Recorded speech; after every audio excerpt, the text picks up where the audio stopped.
After a dozen years in the business, I'm finally using grids on my lights, and yes, I have discovered how much I actually and truly needed them and why I might use them more than once every 12 years moving forward. I'll show you footage from a real client shoot that I've been on with and without these egg crate grids, or whatever the official name is, so that you can see how useful they actually can be. Grids will do two things. First off, they will cut or reduce the light output on your subject and background. Now this is actually a residual effect they have, but I thought it was their primary function, which is why I never used them. After all, why would I take the time to attach them to my light sources if I could just dim the lights themselves or pull the lights away from the subject for the same effect? Now anytime you have a light source and you put something in front of it, even with giant holes in it like these, you will be reducing the power of the light. Now the fact that these are black adds to that they act more like a negative fill than a bounce, so they're going to absorb light rather than bounce it brighter. But their primary function, and why I discovered how useful they are, is to actually focus or contain the light to a specific area. Let me explain. Without a grid, light emanates from your fixture such that if you can see the diffuser in front of it, so if you're standing out over here, if you can see that diffuser here, it can see you. So the light is spreading even at the farthest edges like this, and of course all the way out over here. If this is our light, once we put a grid on it, we are adding depth to the sides that run parallel with the light. In essence, we're adding barn doors or a spotlight tube to the light. Now the light has to travel forward through these little grids, these little tubes, before it can start spreading to the side. So if we take the sharpest angle from the diffuser to the front edge of the egg crate tube, in a sense, it can start to spread, but it's much more focused, kind of like a spotlight. So now if I'm to stand off to the side and look here, I won't be able to see any of the diffuser where the light is coming out of, and therefore the light won't see me, it won't reach to me.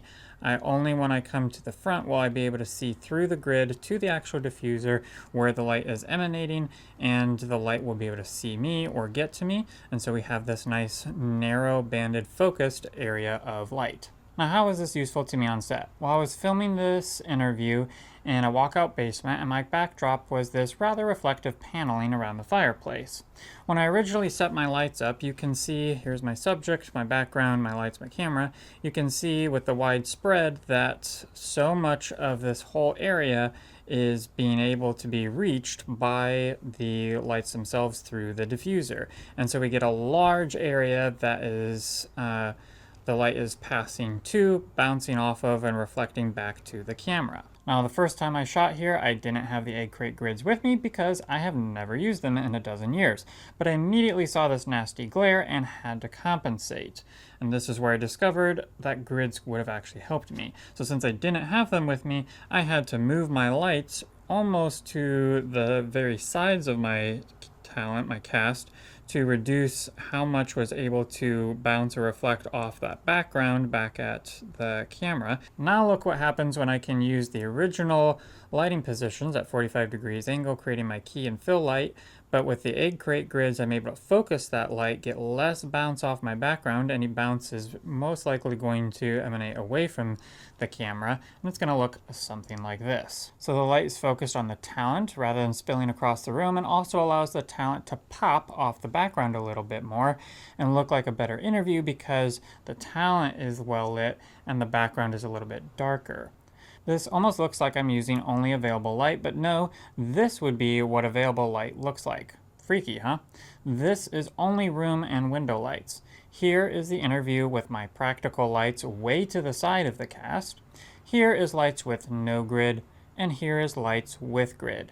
Can you see how much better things look when I can position and angle the lights where they need to be on my talent, but also make sure they are not reflecting badly off the back wall? That's what the egg crate grid can do.